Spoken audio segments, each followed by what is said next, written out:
My name is Bezalel Porten, and I am presenting a textbook of Aramaic Ostraca from Idumea.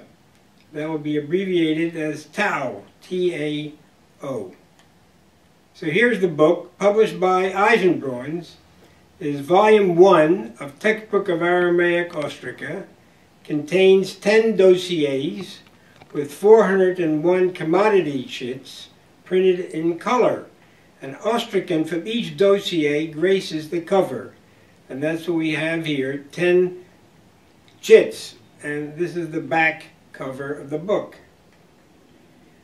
So here is a pastiche of all 10 chits, and each source is in this rectangle. Here's what the cover looks like. Textbook of Aramaic Ostraca from Idumea, Volume 1, Dossiers 1 to 10, 401 commodity chits, and is with the assistance of Matt Kletzing and Eugene Hahn.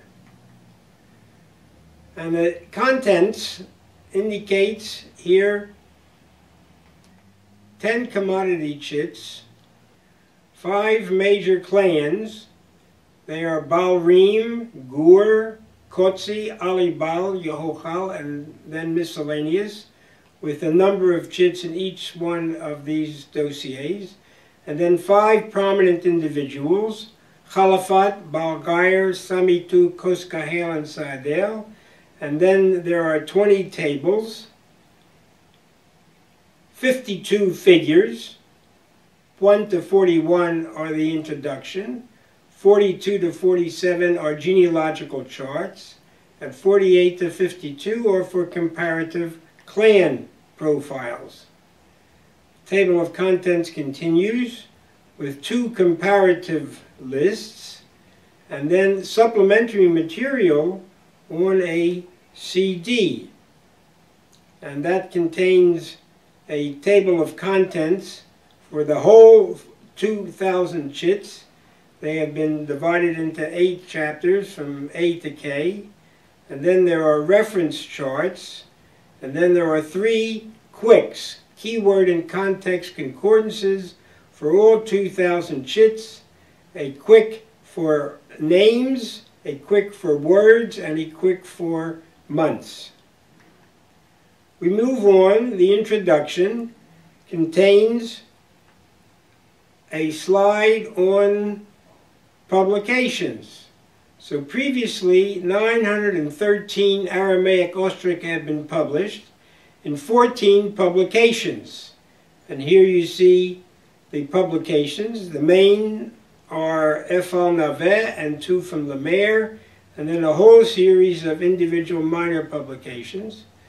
And the statement that the volumes bring together 2004 Ostraca from 30 different collections, and here you see 9 from museums and libraries, and 21 from private collections.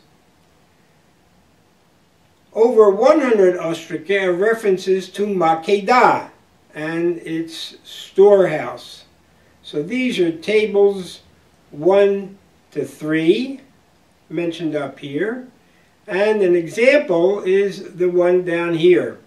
So here you see an example chit, which says on the 10th, 11th of Av, Shnat 368, Ali Kos, Livnei Kotzi, Liyad, Chazael, Min Zifta, from the loan, and Chet Samach 10, Wheat Seaz 10, Le Maskanta, to the storehouse, Chet Samach and 20. 20 says of wheat to the storehouse. Introduction has a section on fakes, forgeries, and scribal exercises. So among the over 1950 Ostraca, only 10 texts stand out as questionable by virtue of their distinct script. And here is an example from figure 17. And these texts contain a script that may be described as childish modern and evince no pattern meaning. So here is an example of that. Anybody who knows the script, compare what we had before and what we have here. 2.5 lines with a nominalist letter of figures, without word separation, and without margins at either end. So this is a forgery that has been inserted into these this large collection of 2,000 chits. The dossiers. The first dossier is Balrim, and that has 57 chits, and it dates from 359 to 336.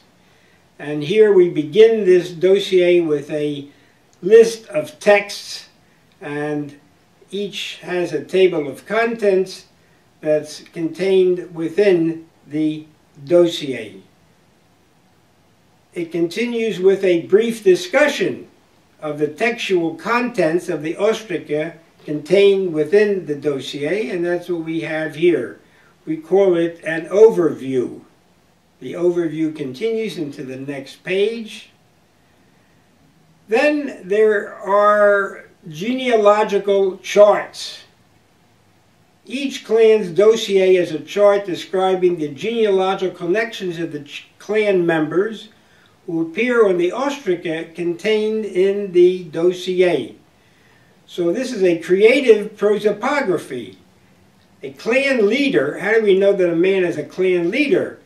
Because he is defined by the terms that precede his name, which may either be Bar, son of, or Min B'nai, here, Min B'nai, from the sons of, or Livnei, of the sons of, or Min Beit.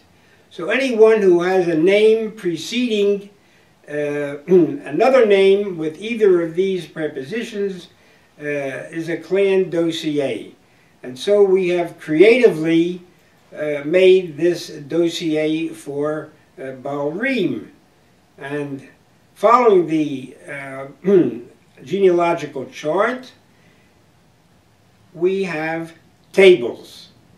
Tables give a quick view of the Ostraca contained within the dossier at a glance. And what do they show? The first column gives you the TAO number. The second column gives you the ESOP number. ESOP stands for the Institute of the Study of Aramaic Papyri, and it served as the acquisition number for all of these texts. The third column has a Babylonian date. The fourth column has the Julian date. The fifth column has, where we know it, who is the scribe, the number. And then the payer, that's what these chits are, and the payee, the fellow who receives the payment, and then what is the commodity. So here you see examples.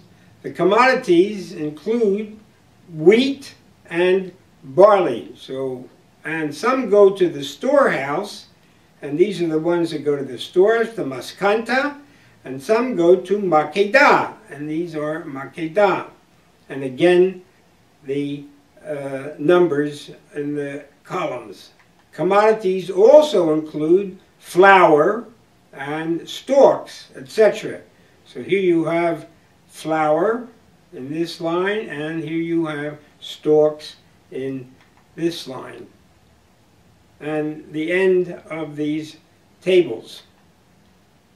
Now here's a sample text, the Balrim dossier, and we are dealing here with crushed or sifted grain, and we'll talk about that shortly. So what does a page of TAO contain? And each Ostracan 401 has the same page. So what is it? Here is number 1. Number 1 is a color photo by Ze'ev Radovan. Number 2 is the hand copy of the original by Ada Yardeni. And number 3 is the line-by-line transcription into modern Hebrew of the Aramaic text. What we have in 2, we have in 3. And then in 4, we have the formatted translation. So it doesn't follow line by line, but it follows contents. So 5 are marginal captions that tell us if there's a date, and the payer, and the payee, and the source, and the signal, the signing seal at the end. And then there is 6. 6 is the date, and 7 is the contents of the piece. 8 is the shirred ceramic description. These are mostly done by Alex Zuckerman. And then finally 9 is the commentary. And this is a long piece which continues on to, long commentary which continues on to the next page. And this, we said, deals with crushed sifted grain. Now this was translated by the original editors as crushed grain, dekir. But you crush dekir with a mortar and pestle. But our product was ground. So perhaps it should be read not dekir, the resh and the dalet interchange, but rekid, sifted.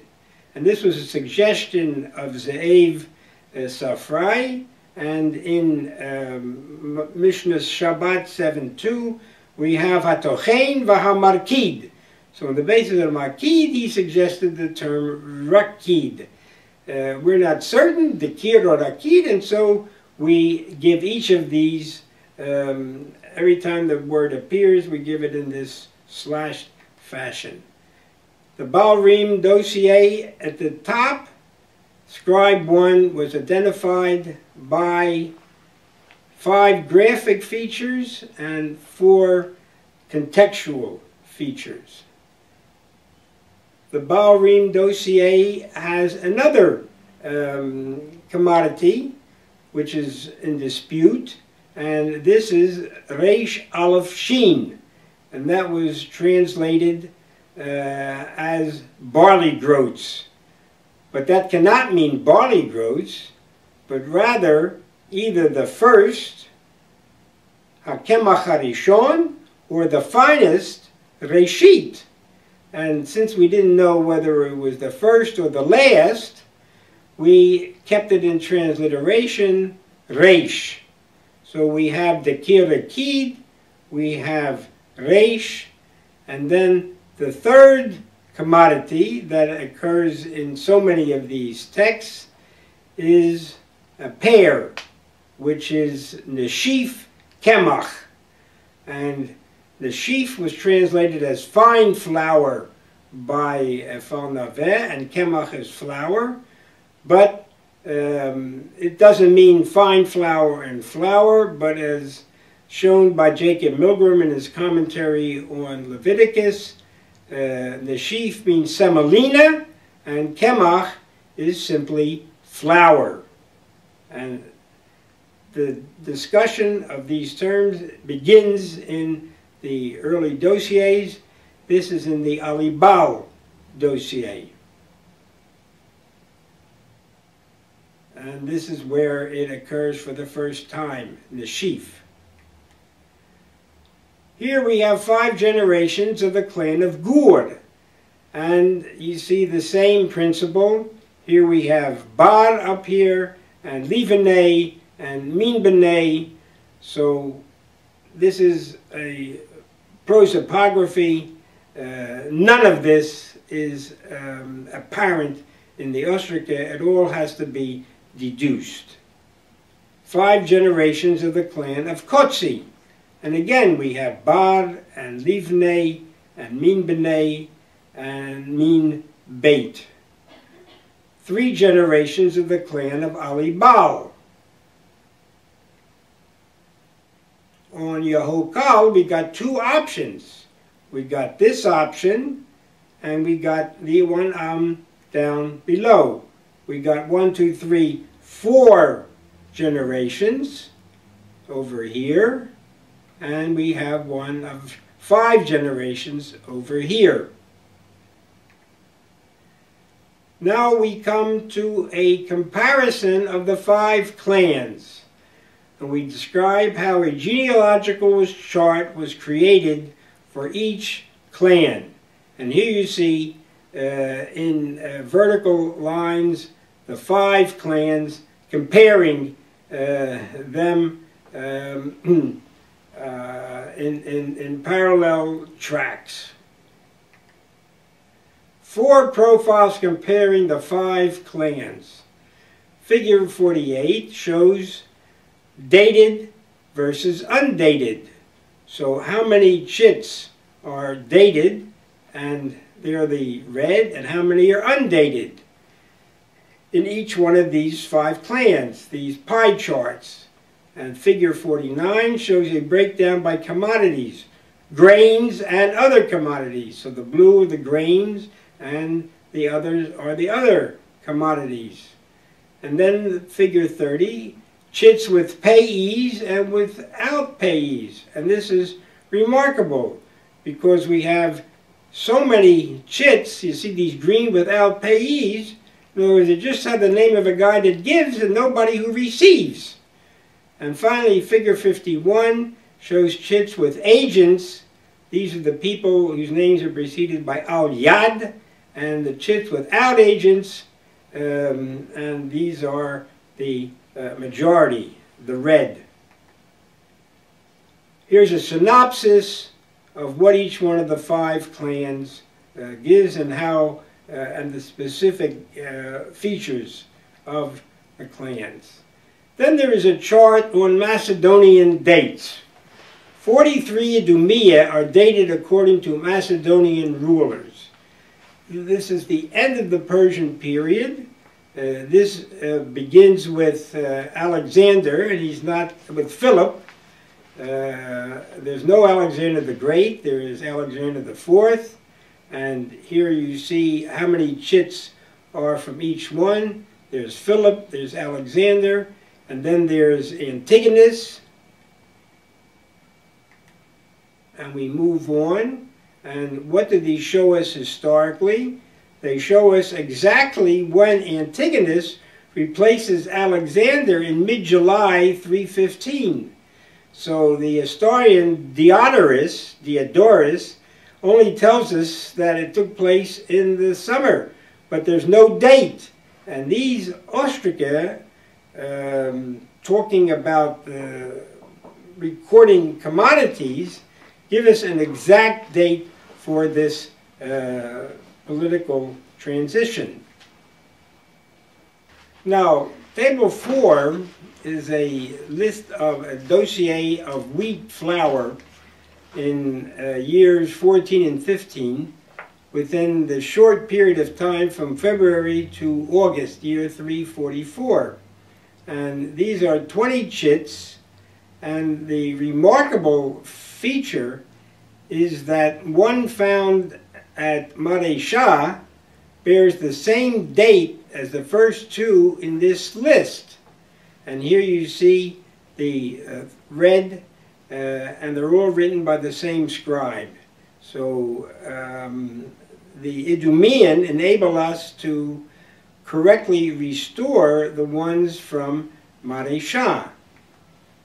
And here you see exactly the way it looks. The provenance has been restored.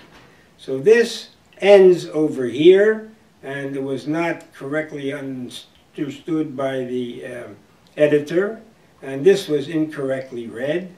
And so you can see these all look alike, and this has to have 4 over here, and this is, you can see 3, and then a 4th, so it's year 14, and you can see how the script is identical. It's on the 22nd Lishvat. So it's only the knowledge of our 19 unprovenanced which allows for the correct restoration and reading of the provenance. Supplementary material on the CD. There's a chart that provides a legend for converting the ESOP numbers in the quick to the TAO numbers in the book. Then there's a table of contents of all of the other chapters, how many each one contains, chits, payment orders, accounts, workers' text, names, jar inscriptions, letters, land descriptions, uncertain, and untext. And then there are these quicks for the 2000 Ostraca that have been prepared by Ada Yardeni. And the first one, for example, is for Reish. And here you see how she's prepared them and illustrated them. The gray indicates the parties, and the pink indicates the word, namely Reish, and the yellow indicates the date at the end, and then there's the sealing sign, and you move on to another, and you see these continue. And here is with green. The green at the beginning is date at the beginning, a most valuable quick. And then we come to the names. So here we have Balrim, and again the pink is the name, and the green is the date at the beginning, the yellow is the date at the end, and the gray has the words that accompany Livnei, Minbeit, Livveit, Far. So these are all color-coded and very valuable. And so this continues over several pages. And then finally we come to the quick for dates. And we have taken Adar, and so you have also Adar Bet. And those are these two that are here, and the three that are here. And they are all confirmed by the conversion tables of Parker and Duberstein. Here is Eisenbraun's announcement, which you have on his webpage. And here are the reviews. Just read them. And the first one is ASOR, IEJ, JSS, JNES, JAOS, PEQ, Revue Biblique, RBL, Vetus Testamentum, ZDPV. Just read the reviews. Thank you.